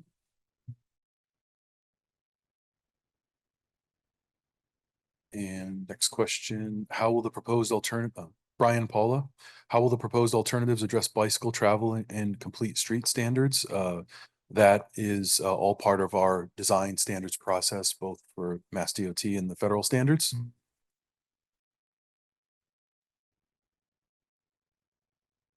Is it possible, Max Canassis, is it possible to do a future meeting in the spring as a site visit with the discussion of alternatives with the commission and general public? Something we can certainly Let's think about and consider. Is the next meeting scheduled? Dan McGillicuddy, public outreach so far has been rather poor. The next meeting has not been scheduled. It's tied to our work process, but we will try to get that as scheduled as soon as possible and try to get as much advanced public notice as possible. Apologies for the short notice. And Ann Elward, can the commission members identify themselves as they ask questions? There's a little bit of a gap there. And back to Q&A sign up. Elizabeth. Okay, thank you, Elizabeth. Is it okay if I ask my question now? Sure. Sure. So Arthur Jamison, BPDA. So couple of questions. I perceive it to be a real priority that we make June and we try to make a decision. So I guess I wanted to ask, first, could you is it possible to post your alternatives and your hope for recommendation? I mean, I shared earlier that I'd like there to be a recommendation, I'd like it to be ranked if it's possible. And it's okay for it to be your recommendation. I think the people in the room will push back and ask questions. But is it possible to post the your recommendations or the analysis that comes out in advance of the meeting for the next time? Well, I'm looking at you. You want me to answer? I'll answer if you want me to. I think that's certainly something we can consider. I can't commit to that as the project manager, I but understand. certainly there are other commission members involved in the process as well as secretaries. I guess I'd like to ask for you to do that if you can. I've got a couple more requests. If you could post any of the case circle analyses or recommendations that you've got on this website, along with those other analytical recommendations for the non-case circle part. That's again, request. So just to show you that it's all in good spirit, I was asked a question in my role, and I want to say, I understand and the concern about the 10,000 units that have been proposed and the fact there could be more. And so I'm going to visit with my teams and budget and see if we can make a planning commitment as part of identifying a recommended solution here. I think that's a fair question. And so I think we had 2 more meetings. By the next meeting, I'll have some kind of proposal about that. So again, I think it seems to me like there's a lot of good energy to get somewhere. So I want you to, it's unusual for me to be in a position of like sort of a citizen asking a question, but I would just say, and I know I'm not exactly serving in that capacity now, but I want you to feel comfortable making a recommendation. I think we're going to make progress. I know normally you'd say, well, I want to make sure we have enough time. I think I'm really interested in getting to the end and having a great recommendation. So that means I need to attend the meeting that you just volunteered to set up. I'm being facetious. If that means I need to do reading in advance of the meeting, I want to volunteer to do that. Can I add to that? Jake Walkman, Nick Collins appointee. I think the BPDA model there is great I think everyone at the table probably has something they can do to help, because this is a lot of work. This is a lot of work to get this right. It's a huge opportunity. Maybe we could ask if DCR could talk about some of the placemaking that we could do in the park that is DCRs and some of the connections and bring that to the commission and help out DOT here. Is that something you could do? Yes, this is Patrice Kish, DCR. Yes, I think that's something we can do. Great. And maybe everyone else could think about, and maybe the citizens could think about other things that others around the table could do to help out, because this is a really complex thing. It's about more than the road, and there's a lot of work to be done. Right, but so I just need to note for the record. The study is being led by DCR, MassDOT, and the city of Boston. Okay, it's not, MassDOT is primarily in charge because most of it is funded by us and we have the consultants. But whatever recommendation is ultimately brought won't be a MassDOT recommendation. It will be a MassDOT city DCR joint recommendation. So there's a commission And then there's a working group of people, Ethan and Joe Blankenship, and I don't know who it is from DCR, sorry, Patricia, but, right, who are working on a behind the scenes basis. So it's not MassDOT will bring something. It is the study team, which is MassDOT, the city, and DCR will bring something. I've asked Joe to not leave the business premises until we've got a solution. So I'm being a little funny, but I do want to say, like, we're very committed and we're glad to be part of the team, and we're fully behind you in making a recommendation. Ethan, I think we still have more people from the public who want to speak. Is that true? We do, yes. All right. So next on the Q&A sign up, submitted a comment as well, but Greg Bedrosian.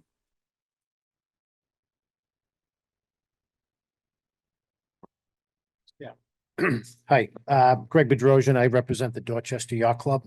I just want to say we too agree with both Bill and Don about the comprehensive planning, and think it's a good idea. But like Jake had said as well, that it's not just about the road. We're going to focus on the water quality and how the whole shoreline gets used. There's a beautiful beach right there in Dorchester Bay, and there's a lot of contamination in that bay. There's pollution in there. And, I think that at some point, cleaning that bay is something we have to consider. It's an important objective, I think. And I have a report here that I would like to submit to the commission just to get on record, if possible. I don't know if I can give this to one of you guys. Thank you. Excuse me. Basically, that report is based on soil samples that were taken from the bay that we had done. Within that, it shows the area we took them from, and it shows high levels of mercury, PCBs, pesticides, things to that effect. And a lot of that's caused by the fact that the water is coming into the bay and is unable to flow back out as the openings in the bridge are blocked up now. So, it's definitely something to consider, and I just wanted to get on record and hopefully have some discussion on it in the next meeting. So, okay. Thank you. Thank you.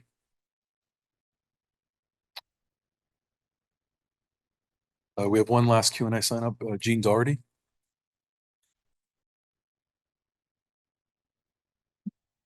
So good evening, everybody. Happy to be here. A year ago or so, in our beloved Dorchester Reporter, there was a story about an engineering firm that would be taking a look specifically at the Beads Bridge.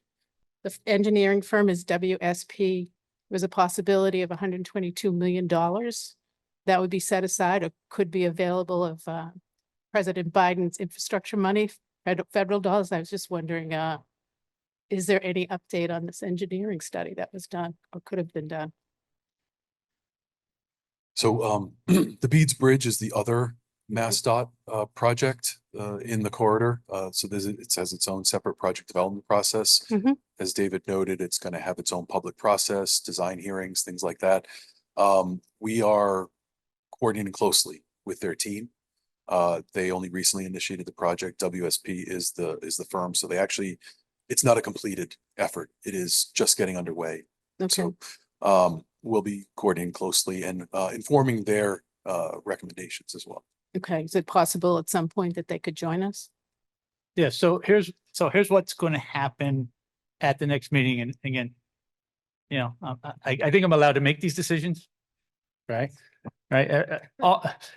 Everybody over there works for me and I work for the secretary. So I think I'm allowed to make this decision. So at the next meeting, in addition to our proposals, we will bring an update on Beads Bridge and K Circle. Okay. We may or may not have a big presentation. Depends on what they have ready, right? There's no point in them to come and be here to present if there's not a lot of information. But we will bring an update. We will connect the neighborhood to the appropriate people so that as that process progresses, you will know who's the project manager and what's his or her email address and how do you get on an email list for the Beads Bridge or K Circle or both. So we will take MassDOT MassDOT owns this one, so we will take this back and we will have something at the next meeting. Even if it's just to say WSP was hired on this date, they're out there doing survey, whatever they're doing, and I'm making all that up. Okay, nobody should tie me. If you haven't seen them out there surveying, I just made that up. But we will bring an update on both of those projects to the next meeting. Okay? Thank you. Just two more comments. Sure. I do hope we get it done for June, particularly for Patrice, because this has been her life work at DCR. So that would be great if we could get it done. And the next King Tide is February 10th. If anybody would like to come on by the neighborhood. Thank you. Thank you. Ethan, we have somebody else who didn't get to sign up, but has raised his hand. Please, Go ahead. yes. If you could state your name too, please, for the record. Thank you. How you doing? My name's James Baker. I actually live in Savin Hill as well. I've been involved in real estate development in Dorchester and Savin Hill for a number of years. I engaged in a project at the corner of Savin Hill Ave and Sydney Street, where it was, fairly, I'll say contentious. And what we did to try and improve the interaction between myself and the neighborhood was we engaged basically a two-way system, internet-based system, to be able to get that robust information flow back and forth. And I think something like that has to happen here if we want to make a June deadline. I think you hear from everyone here that they would love to see something happen, but want to make sure it's right when it's done. They're not going to just let it get. And Dan, Representative Hunt, excuse me, we had something designed in 2017 that got stopped at the last minute, I believe, because of the uproar in the community. That's going to happen again if this commission doesn't improve the interaction between the community and the commission, because I think you'll get plenty of good, robust feedback. And when we get it in the real estate development, it helped us. We had a better product, and it's something that worked with the community. We were building a commercial building, and we were putting some commercial spaces in there. We reached out. We were hoping to get a survey done of, say, maybe 50 responses. We had almost 400 responses. When they get that kind of data, you're on the right track. And I think that's something that this commission should probably try and do a lot, and maybe even kind of create a smaller group of a few community members to have more frequent interaction. It's the only way it's going to happen by June, which I think everyone here would like to have it happen if it's done properly. Thank you. Thank you. Thank you. If I could add to that, I was going to mention something in the similar vein of, I think you've heard the request. It's a common theme tonight of, what we're learning is, well, there's this process, but it's a separate one. And there's this process, but it's a separate one. And it relates to the overall process. But if any information that we have as to whatever point it may be that we could share that with folks, it will inform the public better so that they don't have to sit here, hear it the same night and formulate their questions. They can come in with the prepared questions and how it relates to K-Circle, how it relates to the bridge, how it relates to the overall project. And I think like Mr. Baker just said, you do get a better product out of that. I know the BPDA is very good at that, right? In terms of getting the feedback and then having at the end of the process, it is a better project on the way out. So I would just second that and whether that's just sharing it on the website or if we actually form some group that says, hey, you guys can meet on your own about said information that is given. I leave that up to the folks that want to meet, but something should be communicated more. Thank you. Thank you.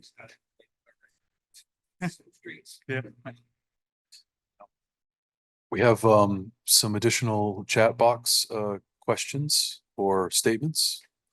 What is the perceived timeline for completing this project, and what is the order of the sections that will be completed first? At this point, so we need to better understand our alternatives analysis.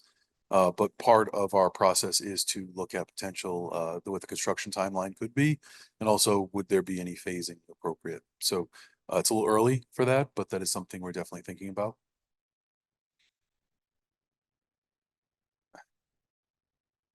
Catherine O'Neill, is there any way we can nominate a member from the panel?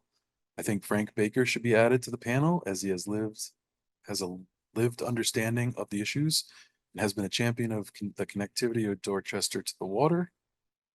Thank you, Catherine. Samuel Doyle, is there any outreach with the MBTA? The growth in the corridor might require more public transportation and should be planned for. Yeah, we are working closely with the T. We have folks that we're engaging with for the study. And Jennifer Diebler, how is the commission engaging with the disability community in this process? It's an excellent question. We do have within Mass DOT, we have our own accessibility standards. We also have our own Office of Diversity and Civil Rights. We don't have a working group for this particular study, but we certainly can reach out to as we go forward in our public process. We're going to be doing much more outreach, so we'll include the disability community more directly. Thank you. And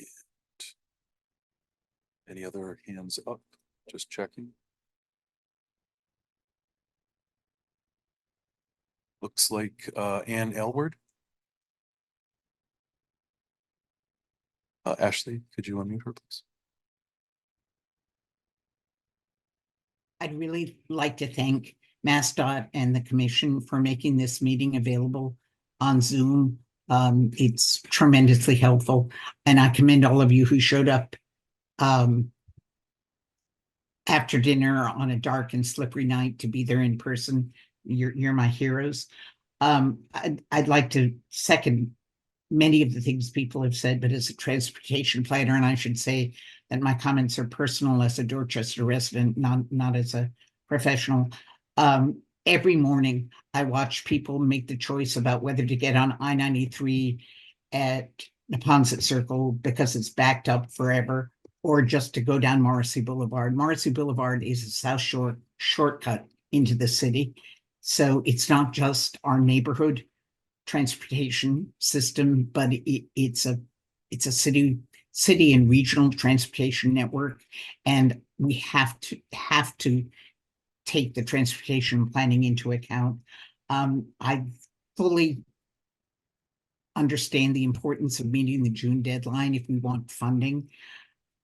And I understand that your contract probably precludes more public meetings, but maybe if you could create an online access point where people who are interested could go in and think about this before meetings. I commend Bill Flory of the Dorchester Reporter. I wouldn't be here except for his article in his last week's paper. So I think more communication about meetings and available resources and how to communicate is really important. And maybe having an online access between meetings would get us to June, could conceivably get us to June. We don't want to shortcut it because, as we all know in Boston transportation planning, shortcuts just lead to disaster. But this has to be addressed and has to be dealt with. Your resilience presentation was amazing. We just need an equivalent transportation presentation. And I think maybe bringing together the players that you identified in your first map for, who own certain segments of the project into one place at one time would be really helpful for the community. Someone's got to deal with someone said the Polish name right. I can't, so I'll call it K Circle. It's a nightmare every day.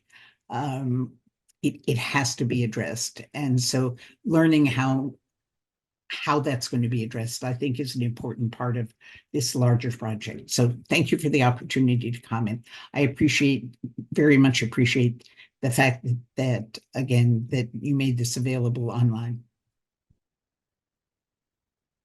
Thank you, Ann. And we have one more hand up, Dan McGillicuddy.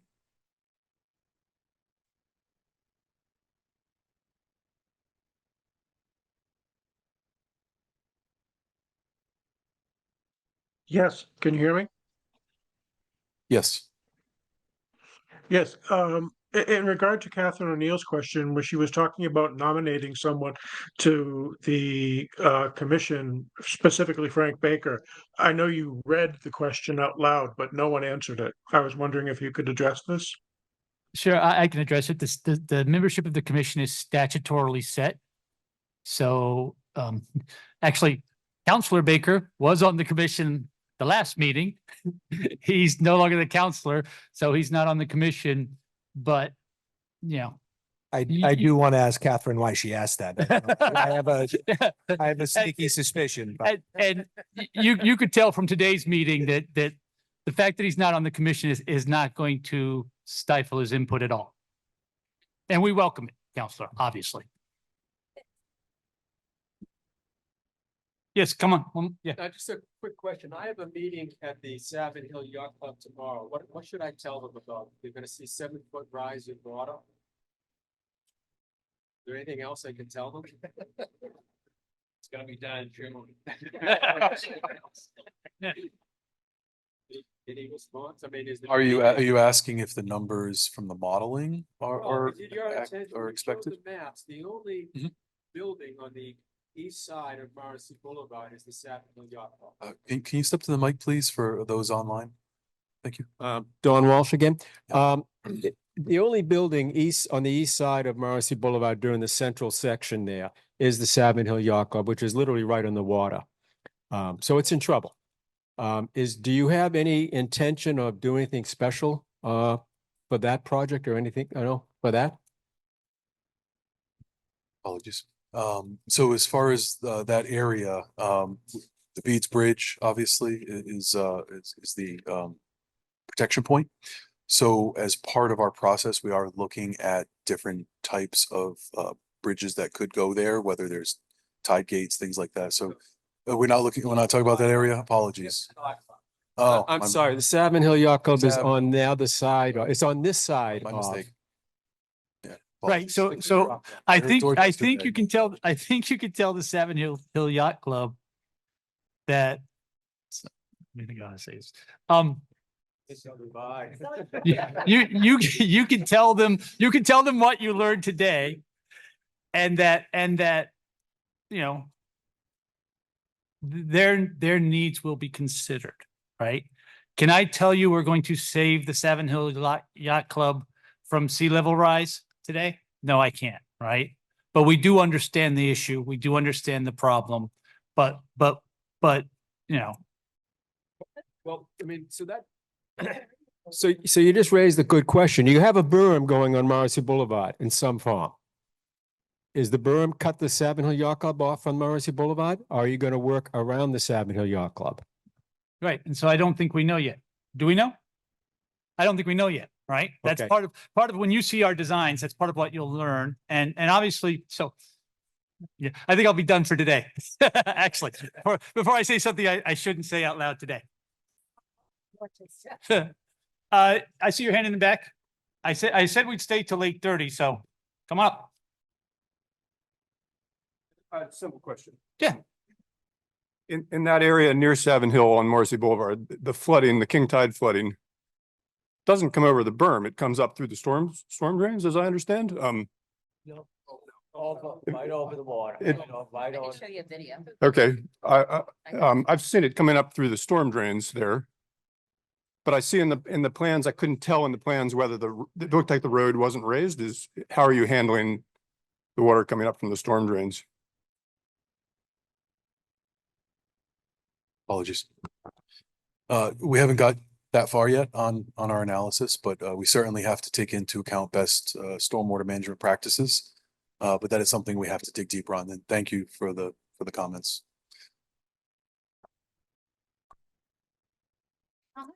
Of course, please come up. And, State your name for the record. Hi, my name's Marta Carney, born and raised dock girl, Savin Hill over there. So it's a secondary road to 93. So for me, it's really maintenance. It's, you know, it's long overdue for maintenance, right? Something has to happen. My concern too is, will it be neighborly friendly? Like Frank said, you know, we want to get the cars going through, you know, for Dorchester, our neighbors, South Shore, everywhere. But we also want to be able to walk over with our bikes and our kayaks. So it'll be more of a friendly neighborhood feel, I guess, not like Quincy Shore Drive, because that's a little overkill.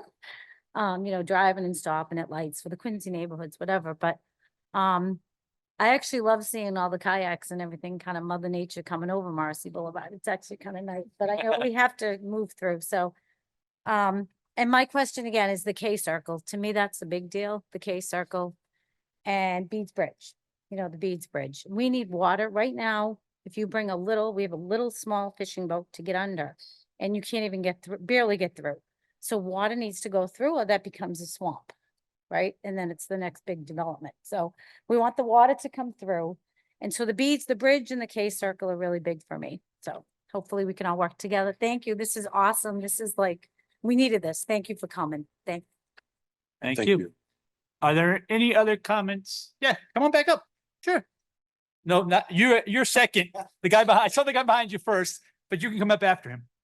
Yeah, no worries. Sure, thank you. I know I already came up. I'll try to make this quick. I just wanted to foot stomp on, someone brought up kind of pedestrian bridges and the pedestrian continuity earlier. I know you did with Crescent Ave, and that's just definitely really important. You know, if you don't live in the Savin Hill proper sort of hill, the only way is the most proper way I can determine to get over to this area we're in now sort of is to like cut through the MBTA station up the stairs there, which isn't accessible. And we all know the terrible story about the professor who died falling through the stairs at the same station. And, you know, the unfortunate thing is they, of course, had to take out those unsafe stairs, but that was actually like a uniquely important connection for best pedestrians to bypass walking through the super dangerous K circle. So just to say like those super tiny little connections for pedestrians really matter. I can imagine them being super disrupted during construction, but it would also be super awesome to see like way more of those exist, especially ones that don't require you to like go up metal stairs through a T station for the most efficient way to cut through the neighborhood. So just big points on that too. Like I know there's a lot of a big to-do list for the next meeting. But I certainly like find just looking, you know, maybe there's an analysis of just putting the detail map of Google Maps up there and just counting like how many crosswalks does it take to get from JFK Station over to Carson Beach? Because it's like 10 or it's pretty crazy. And like there's 12 lanes out on Bianculli. So just seeing the map, not a simplified map, but a real one really like kind of highlights where there's like acres and acres of space that are like, why is this here? So that's my last comment. Thank you. Yes, please come on up. Restate your name for the record, just so we have it, please. Yeah, John Rich, Savin Hill. Folks have talked about a couple things where we can get some synergistic things going on. We know we need to berm up Morrissey Boulevard. What I read last year said 6 feet, and also, by the way, it said that around the inside of the Dorchester Bay basin, that would also be raised as the boulevard.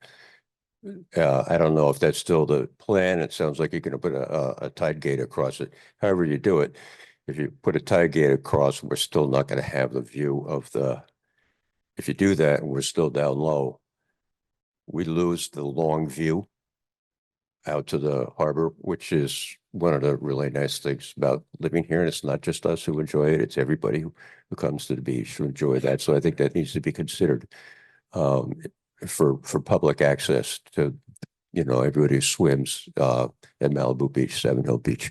But the other thing where we can get some synergistic action is, since we need to berm and we really should be dredging out these hazardous contaminated materials that are in here, whether or not long-term it's got to happen.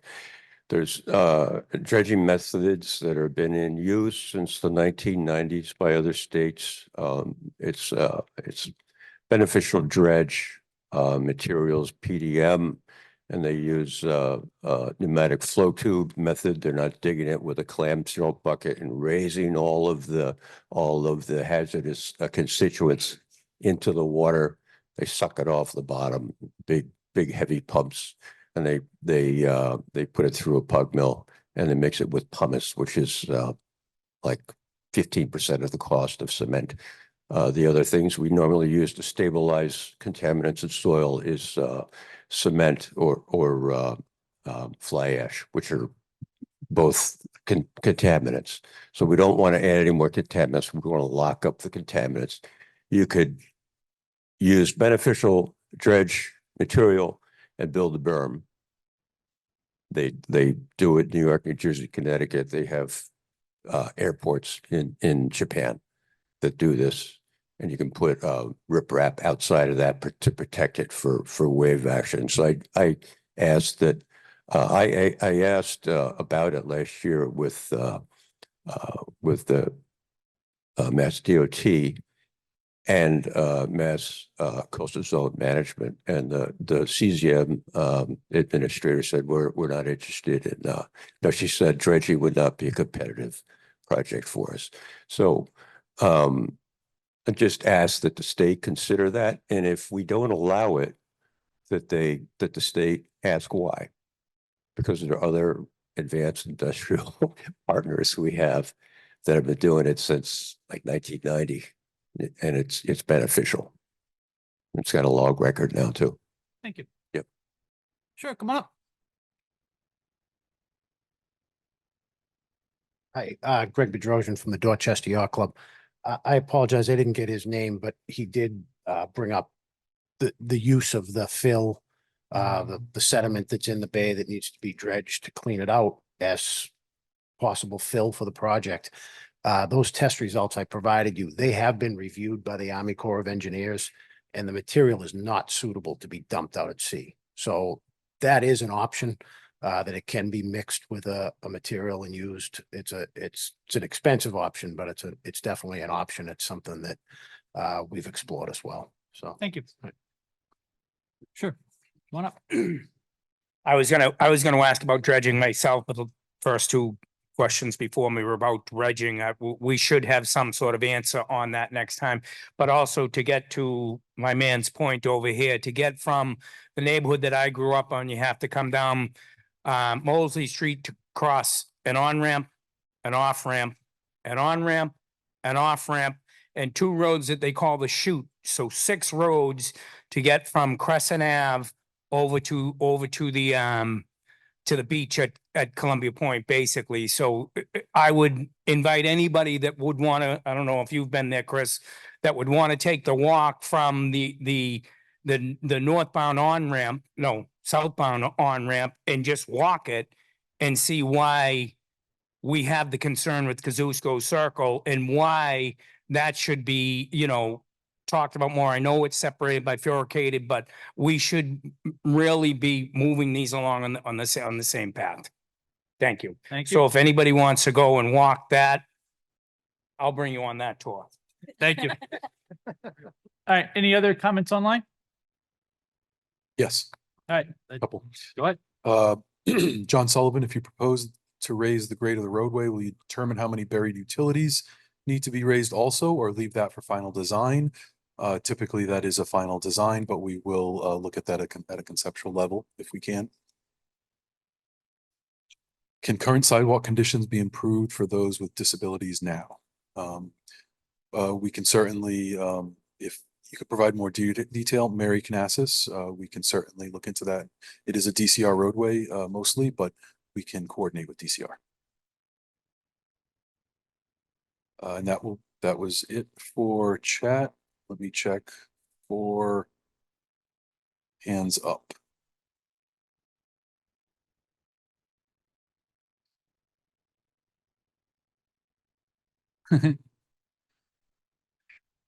We have Mary Canassis. Hi. Thank Hello. you. I had just asked that last question. I know this project is big and it's going to cost a lot of money, but there's some immediate things that can be done. There's pedestrian crossings that are not painted that should be painted along Old Colony Terrace and between Patton's Cove and South Line. And there's a lot of washout because of the flooding. We need a lot of things filled with asphalt. And I was wondering if those can get done. I have some photos. Who could I send them to? I think, as you said, it's a DCR road. And those things should get done now, not later. I see people coming in wheelchairs over Beeds Bridge. I don't know how they navigate that. My husband is legally blind. He refuses to go out there, even though he should be able to walk along Morrissey Boulevard to Star Market. He cannot. So this is Patrice Kish from DCR. Answer it. So we have made some improvements along Morrissey to improve accessibility, but we can take another look at some of these areas and prioritize those. Okay, I will send you the photos. Thank you. Yeah, you're welcome, Mary. And if you want to set, at the end of the presentation is the email address that we're using for the study. It's planning@dot.state.ma.us. And so if you could email that, we monitor that directly. Thank you. And we have one last hand up from Dan McGillicuddy, unless that was a holdover from last time. All set. Okay, thank you, Dan. All right, so we're done. So I want to say thank you to everybody. I especially again want to thank you, Mass, for organizing all this for us on a very short turnaround and giving us food and paying for our parking. I want to thank everybody for coming out, and we'll see you sometime again in the winter. Thanks, everybody.